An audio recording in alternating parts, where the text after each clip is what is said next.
Navigating the hiring process can be frustrating and tricky.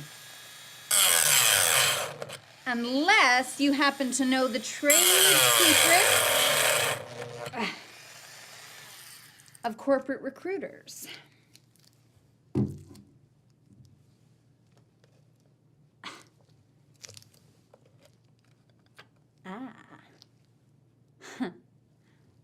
I know them. I'm Kat Miller, and this is Dice TV.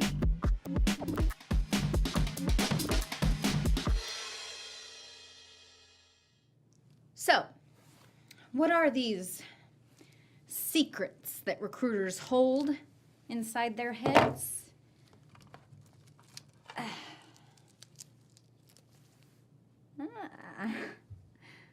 Interesting. Companies usually hire candidates for their attitude and cultural fit, even if they don't meet the technical requirements.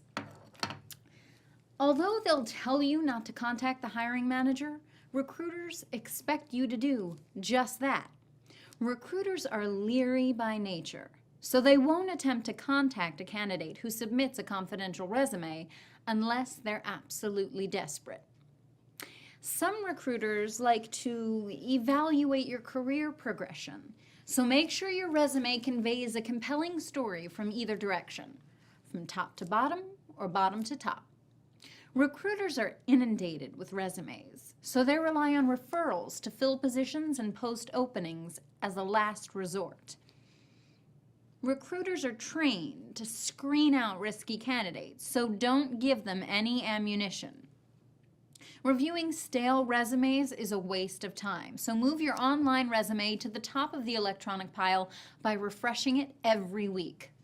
Google's made it too easy. Recruiters do checks on candidates online, and they pass their names by current employees before submitting them to the hiring manager.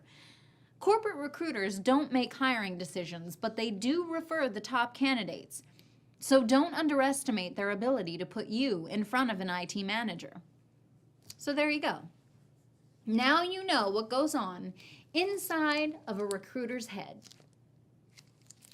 Or rather, what went on inside this former recruiter's former head. I'm Kat Miller. He'll live. This has been Dice TV, and we now return you to your regular desktop.